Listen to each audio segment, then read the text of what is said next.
Hello प्यारे बच्चों, कैसे हैं आप लोग? आई होप बहुत अच्छे होंगे और जो भी क्लासेस मिल रही हैं उसको बहुत अच्छे से लर्न कर रहे होंगे। जितने भी इंपॉर्टेंट पॉइंट्स हैं उसे बार बार रिवीजन कीजिएगा, जो कि आप लोगों के लिए बहुत हेल्पफुल होगा। आज भी हम बहुत सारे पॉइंट्स के साथ उपस्थित हुए हैं और ये आपके एग्ज़ाम के दृष्टिकोण से बहुत ज़्यादा इंपॉर्टेंट है, क्योंकि जो भी पॉइंट्स आज आपको मिलेंगे ये एग्ज़ाम में कोर्ट में भी आते हैं और इंडिविजुअल भी पूछे जाते हैं कि भारत में कौन सा उद्यान कहाँ है, कितने जैव मंडल आरक्षित क्षेत्र हैं, ये सारी चीज़ें। साथ ही जो जैव विविधता है इसकी दृष्टिकोण से जो भारत है ये बहुत ही ज़्यादा धनी है, ये बहुत इंपॉर्टेंट है। तो आज हमारा जो चैप्टर है या जो लेसन है वो है जैव विविधता का संरक्षण। यानी कि हमारे यहाँ जैव विविधता तो बहुत है, लेकिन हम उसे संरक्षण कैसे दे सकते हैं। तो जैव विविधता जो संरक्षण है अपने आप में काफ़ी महत्वपूर्ण है। भारत में इसको ध्यान में रखते हुए बहुत सारे जो काम है वो किए भी गए हैं। साथ ही जैव विविधता अधिनियम या जैव विविधता संरक्षण अधिनियम कब आया, एग्जाम में क्वेश्चन बनता है। तो जैव विविधता संरक्षण अधिनियम 2002 में आया था। ये पॉइंट याद रखेंगे, एग्जाम में बहुत बार आता है और मोस्टली बच्चे इसमें कंफ्यूज हो जाते हैं कि जैव विविधता संरक्षण अधिनियम कब लाया गया है। 2002 में ये लाया गया था। यानी कि हमारे यहाँ जो जैव विविधता है इसको संरक्षण दिया जाना चाहिए, कानूनी रूप से इसके लिए नियम कानून बना दिए गए और उसे फॉलो करना अब हमारे लिए बहुत ही ज़रूरी है। तो ये अधिनियम जो आया है ये 2002 में आया। इसके पहले बहुत सारे अधिनियम आ चुके हैं, जैसे वन्यजीव संरक्षण अधिनियम 1972, पर्यावरण संरक्षण अधिनियम 1986। ऐसे ही आपने देखा कि जो है जैव विविधता संरक्षण अधिनियम 2002। तो ये इम्पॉर्टेंट है, इसको ध्यान रखेंगे। तो ये जो जैव विविधता है इसके संरक्षण का जो कार्य है ये बहुत पहले से ही शुरू हो गया था, लेकिन विधिवत उसको नियम बना करके अधिनियम बना करके कब लागू कर दिया, तो 2002 में ये काम हमारे गवर्नमेंट के द्वारा किया गया था। तो इम्पॉर्टेंट है बच्चों। साथ ही जैव विविधता संरक्षण के क्या क्या उपाय हैं। तो क्षेत्र में क्या आता है कि हम जैव विविधता को संरक्षित करने के लिए क्या क्या कर सकते हैं, जैसे पादपों की सुरक्षा, जीव जंतुओं की सुरक्षा, ये सब करके हम अपनी जैव विविधता को संरक्षित कर सकते हैं। क्योंकि पादप और जीव जंतु दोनों एक दूसरे की विविधता को प्रभावित करते हैं, तो ये एक दूसरे पर एक तरह से कहेंगे निर्भर होते हैं। तो ये दोनों ही बहुत इंपॉर्टेंट है। तो ये आप देखेंगे जैव विविधता के जो संरक्षण के उपाय हैं इसमें दो उपाय किए जाते हैं, एक तो स्वास्थानीय और एक होता है बाह्य स्थानीय। स्वास्थानीय मतलब कि जो भी जीव जंतु या वनस्पतियां जिस प्राकृतिक आवास में पाए जाते हैं उनको उनके ही प्राकृतिक आवास में संरक्षण दिया जाए, तो इसे स्वास्थानीय संरक्षण कहते हैं। ये बात याद रखेंगे, स्वास्थानीय मतलब कि वही स्थान जहाँ पर वो पाए जाते हैं, जहाँ पर उनकी उपस्थिति है, जहाँ पर उनका जन्म हुआ है, उनको उसी स्थान पर ही संरक्षण दे दिया जाए, तो ये स्वास्थानीय संरक्षण है। चूँकि संरक्षण का मतलब समझ रहे होंगे, इसके पहले हमने डिस्कस कर लिया है कि भारत में वन्यजीव संरक्षण अधिनियम आया, जिसमें वन्य जीवों के साथ साथ वनस्पतियों को भी संरक्षण दिया जाता है उनकी संख्या और भौगोलिक स्थिति के आधार पे। ऐसे ही IUCN भी अपनी 9 अनुसूचियों में अलग अलग जीव जंतुओं को संरक्षण देता है, यानी कि वो धरती से समाप्त ना हो जाए, विलुप्त ना हो जाए, ये प्रजातियां जीवित रहें। तो उन पर जो संकट रहता है उस संकट को हम हटाने का कोशिश करते हैं, और उसके लिए अगर वो जिस भी प्राकृतिक आवास में पाया जाता है, चाहे वो जंगल हो या कोई भी इलाका, हम देखते हैं कि उसको वहाँ पे किस चीज़ से खतरा है, किस वजह से वो विलुप्त हो सकता है। तो हम सबसे पहले कोशिश ये करेंगे कि वो जो जीव जो अपने प्राकृतिक आवास में है, अगर उस पर जो खतरा है उसको किसी तरह से दूर किया जा सके, उसको उसके प्राकृतिक आवास में ही सुरक्षा प्रदान किया जाए, उसको वो अनुकूल दशाएँ, वो अनुकूल चीज़ें प्रदान की जाए जिससे कि उस पर कोई मुसीबत ना आए। तो ये आपका हो जाता है स्वास्थानीय संरक्षण। लेकिन अगर कभी हमें लगे कि नहीं वो अपनी प्राकृतिक आवास में सुरक्षित नहीं है, या ये संभव नहीं है कि हम उसे उसके प्राकृतिक आवास में सुरक्षित रख सकें, तो हम उसे वहाँ से हटा करके बाह्य स्थानीय या दूसरी जगह जो कृत्रिम विधि द्वारा बनाया जाता है एनवायरनमेंट, उसके लिए जो व्यवस्था की जाती है वहाँ पे शिफ्ट कर देते हैं। तो स्वास्थानीय का मतलब आई होप समझ रहे होंगे कि जो भी जीव जंतु और वनस्पतियाँ जो जहाँ पर पाई जाती हैं उनके उसी प्राकृतिक आवास में जब उनको संरक्षित किया जाए, उन पर जो मुसीबत हो उसको दूर किया जाए, जिससे उनको खतरा हो उसको दूर किया जाए, उनको अनुकूल दशाएं प्रदान की जाए, तो वो स्वास्थानीय संरक्षण कहलाता है। जैसे जैव मंडल आरक्षित क्षेत्र, और आपका राष्ट्रीय उद्यान, इसके अलावा आपके वन्य जीव अभ्यारण्य, साथ ही पवित्र उपवन, इसके अलावा आप देखेंगे सामुदायिक आगार और संरक्षण आगार, ये सारे स्वस्थानीय संरक्षण विधि में आते हैं। तो एग्जाम में आ जाता है, बताएं बच्चों इनमें से कौन सा है जो स्वस्थानीय संरक्षण में नहीं आता। तो इसमें से आपके 3-4 ऑप्शन हो जाएंगे और इनमें से कोई ऑप्शन यहाँ पे मिक्स कर दिया जाएगा और आपको देखना होगा कि कौन सा स्वस्थानीय नहीं है, या कभी इन दोनों को में से मिक्स करके ऑप्शन आ जाएंगे और पूछेगा कि बताएं इनमें से कौन से हैं जो वाह्य स्थानीय हैं या वह स्थानीय नहीं है। तो वाह्य स्थानीय और स्वस्थानीय दोनों पता होना चाहिए और बहुत आसान है। अगर आप सिर्फ स्वस्थानीय को याद कर लें तो इसके बाद जितनी भी आएंगे सब वाह्य स्थानीय हो जाएंगे। और स्वस्थानीय बहुत आसान है, आप देख रहे हैं 6 ही है। पहला है जैव मंडल आरक्षित क्षेत्र, यानी कि बहुत बड़े क्षेत्र को ही जैव मंडल आरक्षित क्षेत्र के रूप में जो है घोषित कर दिया जाता है, इसी को बायोस्फीयर रिजर्व कहते हैं। दूसरा आपका है राष्ट्रीय उद्यान, तो राष्ट्रीय उद्यान भी काफ़ी बड़ा होता है, वो भी उसी एरिया में ही घोषित कर दिया जाता है, एक पर्टिकुलर इलाके को ही बना दिया जाता है राष्ट्रीय उद्यान।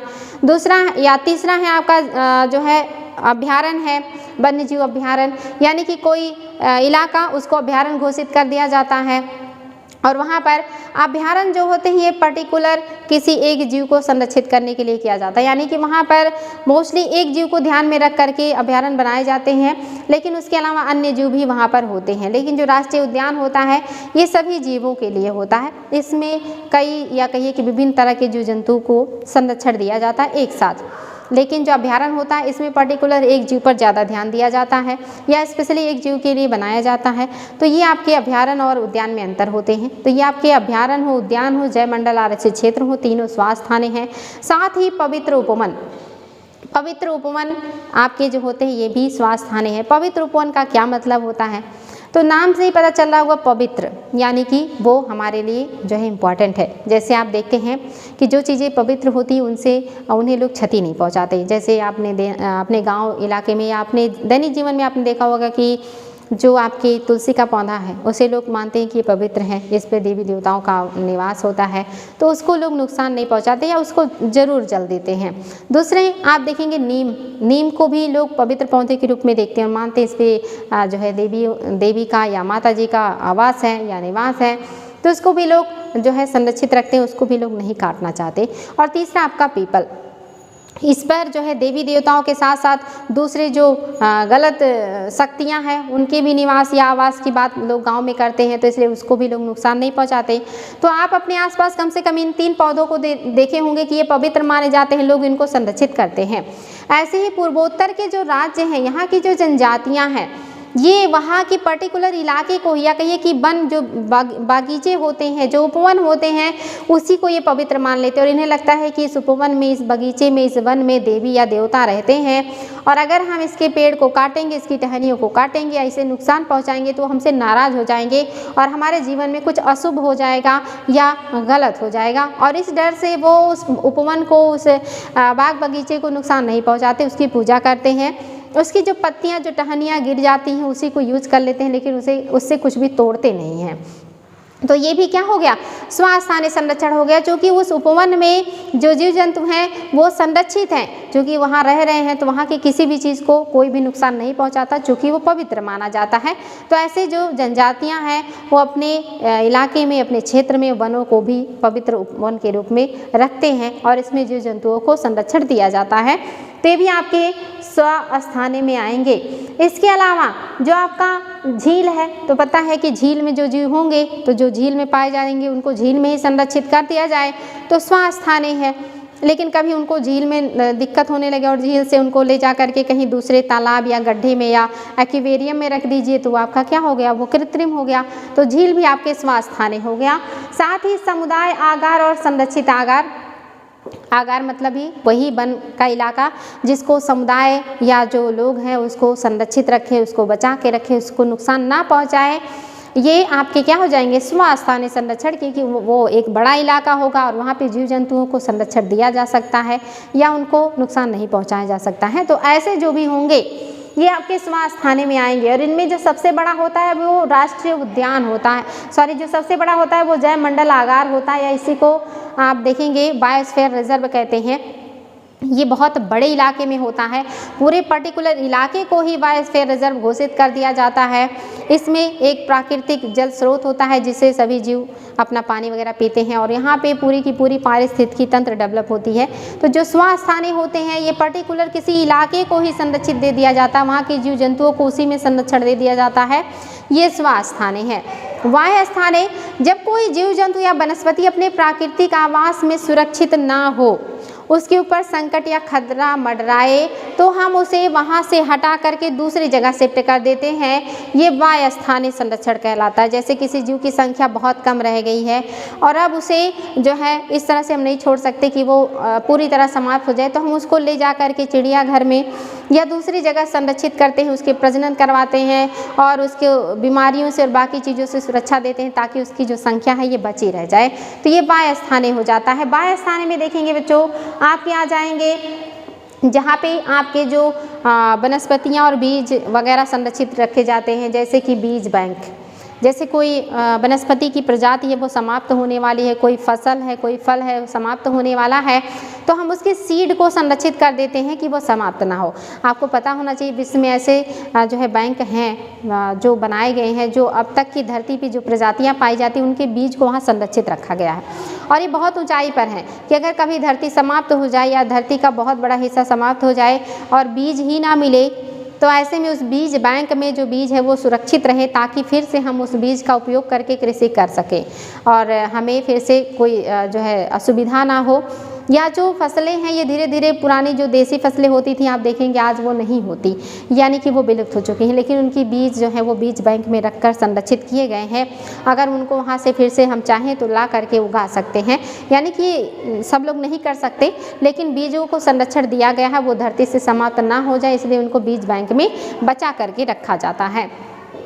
साथ ही जीन बैंक, यानी कि बहुत सारे जो जीव जंतु होते हैं, वनस्पतियाँ होते हैं, उनके जीन को रखा जाता है कि ये जीन धरती से ना समाप्त हो जाए, तो उसके जीन को जो है संरक्षित करने के लिए जीन बैंक बनाया जाता है। ये भी क्या है, वाह्य स्थानीय संरक्षण है। साथ ही निम्न तापीय, यानी कि कम, जैसे हम देखते हैं हम फसल हमारे खाद्यान्न खराब ना हो तो हम क्या करते हैं उसको शीत गृहों में संरक्षित कर देते हैं और फिर वहाँ से जैसे बेमौसम का आप आलू जब खाते हैं, बिना मौसम का आप मटर खाते हैं, बिना मौसम के अन्य सब्जियाँ और फल खाते हैं, वो सब क्या होते हैं, वो शीत गृहों में स्टोर होते हैं और उन्हीं स्टोरेज से फिर ये आपके फल मंडी और सब्जी मंडियों में चीज़ें आती हैं और वहाँ से आपको आसानी से प्राप्त हो जाता है। और अब तो ऐसे बहुत सारे पौधे और बनाए जा रहे हैं कि हर मौसम में वो फल उत्पादन करने लगे, हर मौसम में आलू हो, हर मौसम में गोभी हो, लेकिन अभी भी हर जगह ये सुविधा उपलब्ध नहीं है, तो वहाँ पे ऐसी चीज़ों को ठंडे गृहों में संरक्षित कर दिया जाता है। तो ऐसे ही ठंडे गृह होते हैं जहाँ पर चीज़ों को संरक्षित किया जाता है ताकि वो समाप्त ना हो जाए, विलुप्त ना हो जाए।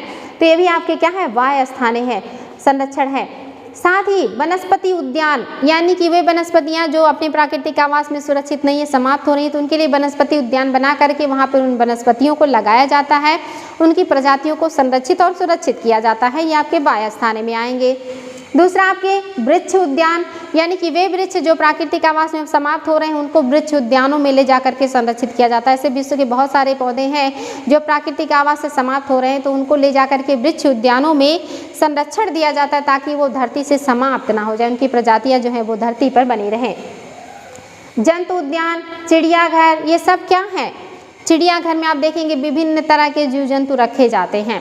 तो आज तो हमें लगता है चिड़ियाघर मनोरंजन का साधन है, हम चिड़ियाघर में घूमने जाते हैं, लेकिन वो मनोरंजन का साधन नहीं है, बल्कि वो क्या है, वो जीव जंतुओं को संरक्षण दिया गया है जो अपने प्राकृतिक आवास में सुरक्षित नहीं है, जो अपने प्राकृतिक आवास में जिनके ऊपर खतरा था, संकट था, जो समाप्त हो सकती थी, उनको ला करके चिड़ियाघरों में संरक्षित किया जाता है।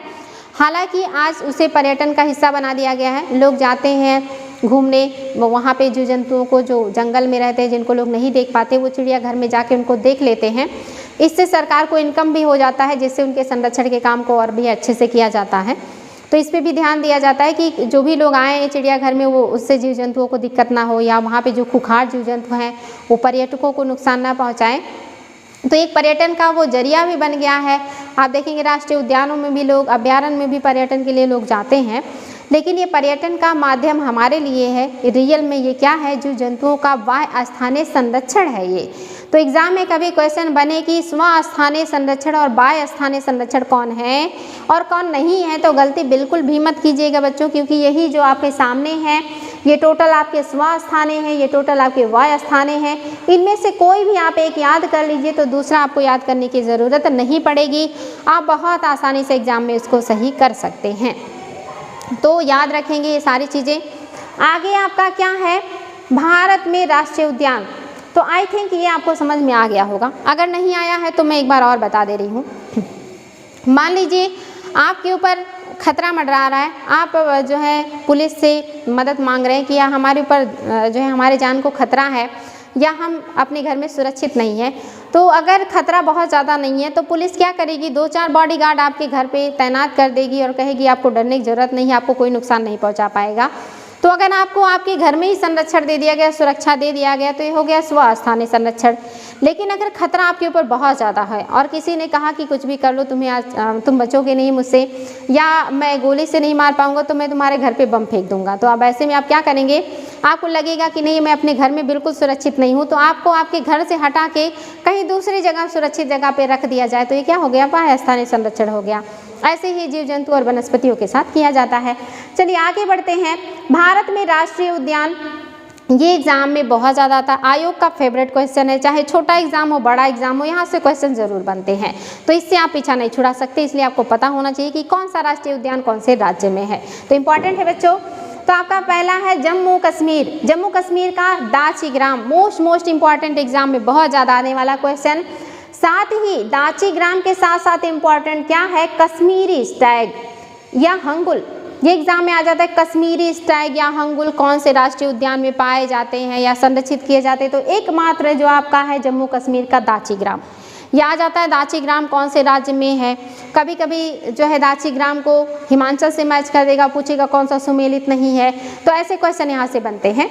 तो जम्मू कश्मीर में दाचीग्राम है, जो किस लिए फेमस है, कश्मीरी स्टैग या इसी को हंगुल कहते हैं, यहाँ पाया जाता है। इसके अलावा यहाँ पर सलीम अली और किश्तवाड़, ये भी उद्यान है जो कि आपके कश्मीर में ही हैं। और दूसरा लद्दाख का हेमिस हाई, ये भारत का सबसे बड़ा राष्ट्रीय उद्यान है। अगर आपने नहीं पढ़ा होगा तो इसको भी याद कर लीजिएगा। भारत का सबसे बड़ा जो राष्ट्रीय उद्यान है ये सबसे हाईएस्ट यानी कि लद्दाख में है और नाम भी है इसका हेमिस हाई। नेक्स्ट है आपका हिमाचल प्रदेश। इसका ये जो है उद्यान एग्जाम में बहुत ज़्यादा आता है। बृहद हिमालय राष्ट्रीय उद्यान या बृहद हिमालय उद्यान कहाँ है, तो मोस्टली बृहद हिमालय का नाम सुन के ऐसा लगता है कि ये जम्मू कश्मीर में होगा, लेकिन ये हिमाचल में है। इसी को ग्रेट हिमालय पार्क भी कहा जाता है, ग्रेट हिमालय उद्यान भी कहा जाता है। तो ग्रेट हिमालय आए या बृहद हिमालय आए, याद रखेंगे हिमाचल प्रदेश में है और ये यूनेस्को की विरासत सूची में भी शामिल है। इसके अलावा इंदर किला, खीर गंगा, पिन घाटी, सिम बालबारा, ये सारे हैं, लेकिन अभी तक जो एग्ज़ाम में आता है ये बृहद हिमालय या ग्रेट हिमालय उद्यान आता है और यहाँ से दाचीग्राम आता है। हेमिस हाई भी याद रखेंगे सबसे बड़ा है और ये लद्दाख में है। चूँकि ये नया केंद्र शासित प्रदेश बना है तो हेमिस हाई अब आपके लिए और भी ज़्यादा इम्पॉर्टेंट हो गया है। नेक्स्ट है आपका उत्तराखंड, और उत्तराखंड का ये पार्क तो सबसे ज़्यादा ही इम्पॉर्टेंट है क्योंकि एक तो ये भारत का पहला राष्ट्रीय पार्क है, दूसरा जब ये बना था तब इसका नाम हेली पार्क था। तो ये भी एग्जाम में आ जाता है कि जिम कॉर्बेट का पहला नाम क्या था, हेमिस जो है इसका नाम पहले हेली पार्क था। कब बना है ये डेट भी एग्जाम में आ जाता है, तो ये तो बहुत इंपॉर्टेंट हो गया। एक तो ये 1936 में बना, दूसरा ये भारत का पहला राष्ट्रीय उद्यान है, तीसरा इसका पुराना जो नाम है ये याद रखेंगे कि क्या है। इसके अलावा गंगोत्री, गोविंद पशु विहार, नंदा देवी फूलों की घाटी, नंदा देवी और फूलों की घाटी भी एग्जाम में बहुत बार आ चुका है। तो इसके बाद ये दोनों राष्ट्रीय उद्यान पूछे जाते हैं। और वर्तमान में भारत में 106 राष्ट्रीय उद्यान है, 544 वन्यजीव अभ्यारण्य हैं और 18 बायोस्फीयर रिजर्व हैं। ये तीनों पॉइंट्स आप लोगों को याद होना चाहिए, ये घटते बढ़ते रहते हैं, इनसे अपडेट रहें।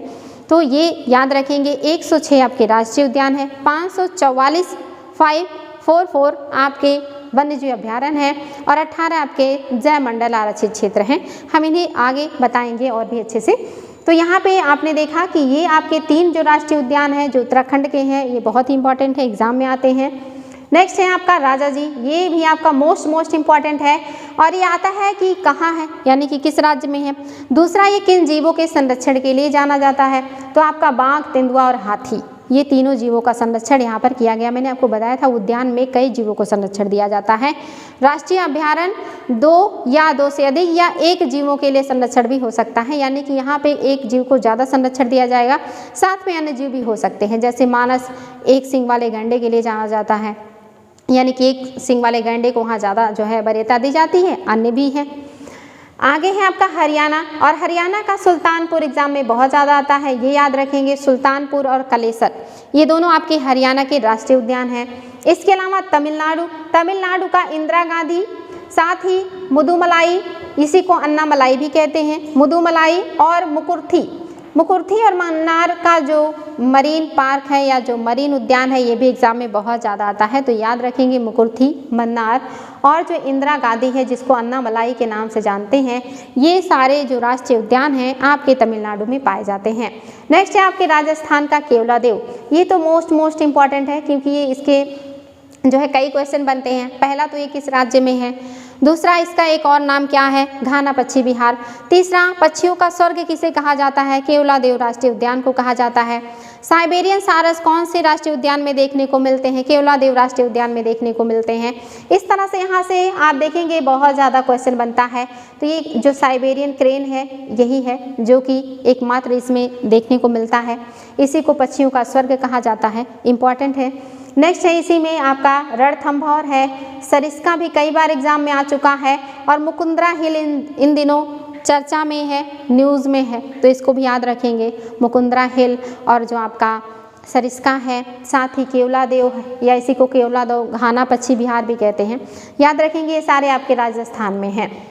और जो रणथंभौर है और मुकुंदरा है, इन दोनों को जोड़ने का इस समय काम चल रहा है शेरों को संरक्षित करने के लिए, इस वजह से ये न्यूज़ में है, तो यहाँ से क्वेश्चन बन सकते हैं। नेक्स्ट है आपका जो है, इसके अलावा यहाँ पे एक मरु उद्यान भी है, मरु उद्यान है और दूसरा सबसे बड़ा जो है उद्यान है, आपने पहला देखा था हेमिस हाई, ठंडे मरुस्थल में है, और दूसरा जो उद्यान है आपके गर्म मरुस्थल में है। और ये मरु उद्यान काफ़ी इंपॉर्टेंट है क्योंकि यहाँ पे इंसानों का भी आवास पाया जाता है, क्योंकि बड़ी मुश्किल से तो पानी मिलता है रेगिस्तान में, और जहाँ पे मरु उद्यान होता है वहाँ पे पानी होता है, पौधे होते हैं, तो वहाँ पे इंसान भी होते हैं, तो ये काफ़ी इंपॉर्टेंट है। ये दूसरा सबसे बड़ा आपका उद्यान है। साथ ही ग्रेट इंडियन बस्टर्ड का प्राकृतिक आवास है, बहुत इंपॉर्टेंट, ये केवला है, तो ये साइबेरियन का है, और आपका जो मरु है ये किसका है, ग्रेट इंडियन बस्टर्ड का है। तो एग्जाम में बन सकता है कि जो राजस्थान का मरु उद्यान है ये किस पक्षी का प्राकृतिक आवास है, ग्रेट इंडियन बस्टर्ड का। और ग्रेट इंडियन बस्टर्ड से बहुत ज़्यादा क्वेश्चन बनता है क्योंकि ये IUCN के क्रिटिकली इंडेंजर्ड सूची में है, साथ ही इंडिया के वन्यजीव संरक्षण अधिनियम के श्रेणी 1 में शामिल है। इसके अलावा ये आप देखेंगे कि राजस्थान में पाया जाने वाला पक्षी है और ये बहुत ही संकटग्रस्त है, और यहाँ पे प्राकृतिक रूप से मरु राष्ट्रीय उद्यान में मिलता है जो कि आपके राजस्थान में है। तो ये आपका राजस्थान का जितना भी है बहुत इंपॉर्टेंट है। नेक्स्ट है आपका गुजरात का गिर, ये भी बहुत ही इंपॉर्टेंट है, आयोग का फेवरेट है, जितने भी हैं ये सब एग्जाम में अनगिनत बार आ चुके हैं। ये क्यों इंपॉर्टेंट है, पहला तो यही पूछ लेता है कि गिर राष्ट्रीय उद्यान कहाँ है, गुजरात में है।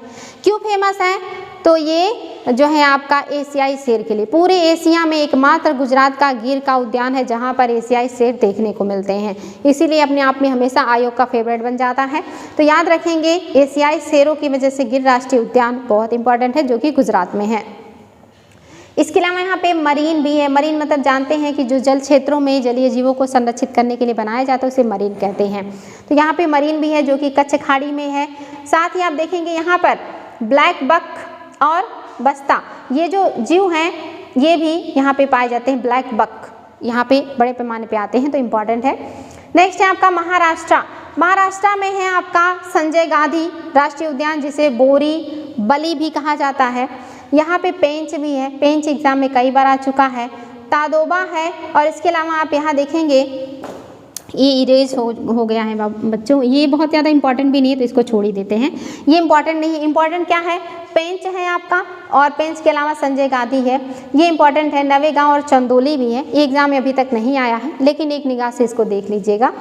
गोवा का महावीर इम्पॉर्टेंट है, ये आप देखेंगे महावीर जो है एकमात्र राष्ट्रीय उद्यान है गोवा का, और ये एग्जाम में बन जाता है तो बच्चे कंफ्यूज हो जाते हैं। गोवा में जो राष्ट्रीय उद्यान है इसका नाम महावीर राष्ट्रीय उद्यान है, तो ध्यान देंगे।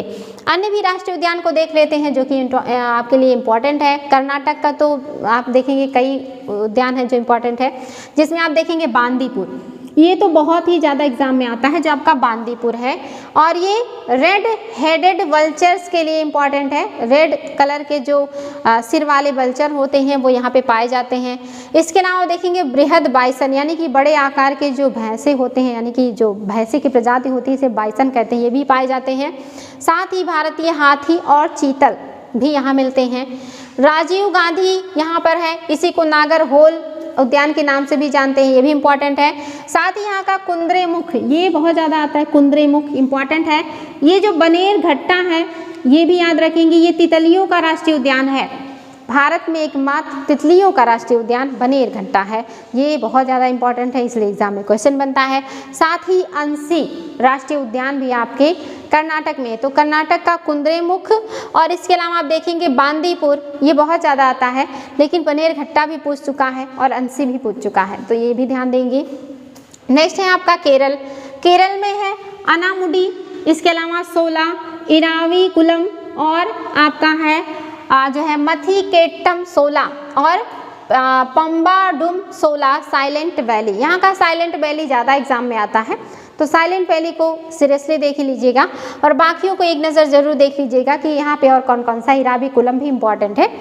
नेक्स्ट है आपका तेलंगाना, तेलंगाना का जो है यहाँ पे जो ये महावीर हरिना है ये इम्पॉर्टेंट है, और इसके अलावा आप देखेंगे जो आपका मृगावनी है ये भी देख सकते हैं। आंध्र प्रदेश का पापीकोंडा कई बार आ चुका है, ये याद रखेंगे, आंध्र प्रदेश में पापीकोंडा है। साथ ही राजीव गांधी यहाँ पर भी है, तो राजीव गांधी के नाम से कई जगह है, इसलिए इनको एग्जाम में जल्दी नहीं पूछता है। नेक्स्ट है छत्तीसगढ़ का, छत्तीसगढ़ का इंद्रावती, ये एग्जाम में बहुत ज़्यादा आता है, इंद्रावती याद रखेंगे, इंपॉर्टेंट है। साथ ही गुरु घासीदास, इनको संजय राष्ट्रीय उद्यान के नाम से भी जानते हैं, ये भी आपके कहाँ है, तो याद रखेंगे छत्तीसगढ़ में है। इसके अलावा आप देखेंगे यहाँ पे कांगेर घाटी भी है, कांगेर घाटी जो है महत्वपूर्ण है पक्षी क्षेत्र के लिए, तो ये पक्षी क्षेत्र के लिए बहुत ज़्यादा इंपॉर्टेंट है। इसके अलावा नई मेढक प्रजातियाँ और राणा चार्ल्स डार्विनी, इन सब के लिए इम्पॉर्टेंट है, तो ये पॉइंट्स भी नोट कीजिएगा, रिवीजन कीजिएगा इसको। उड़ीसा का ये दोनों बहुत ही ज़्यादा पूछता है, ये आयोग में बहुत ज़्यादा आता है, सिमलीपाल भी और भीतरकनिका भी। भीतरकनिका जो है ये मगरमच्छों के संरक्षण के लिए बनाया गया राष्ट्रीय उद्यान है, स्पेशली ये भी क्वेश्चन बन चुका है कि मगरमच्छों के लिए बनाया गया कौन सा है, तो भीतरकनिका है। साथ ही सिमलीपाल, ये दोनों उड़ीसा में है, मोस्ट इम्पॉर्टेंट है।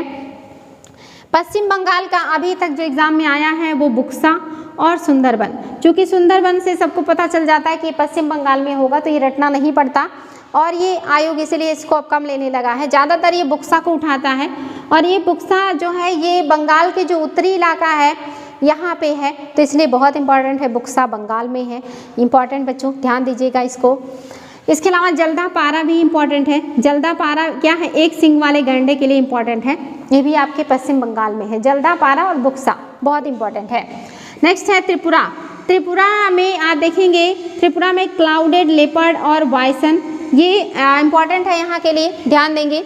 और इसके अलावा मिज़ोरम, मिज़ोरम से एक ही ज़्यादा पूछता है कि यहाँ पे आप देखेंगे कि एक जो है मुरलेन और फाओ गोपुई ये है, लेकिन यहाँ से एग्जाम में जल्दी क्वेश्चन नहीं बनता, यहाँ से पूछता है, यहाँ पे जो है हिरन पाई जाती है जो बहुत ही डिफरेंट प्रजाति की है, और इंडिया में एकमात्र यहीं पर पाया जाता है। उस हिरन का नाम मैंने आप लोगों को इसके पहले भी डिस्कस किया है, तो उसको ज़रूर देख लीजिएगा।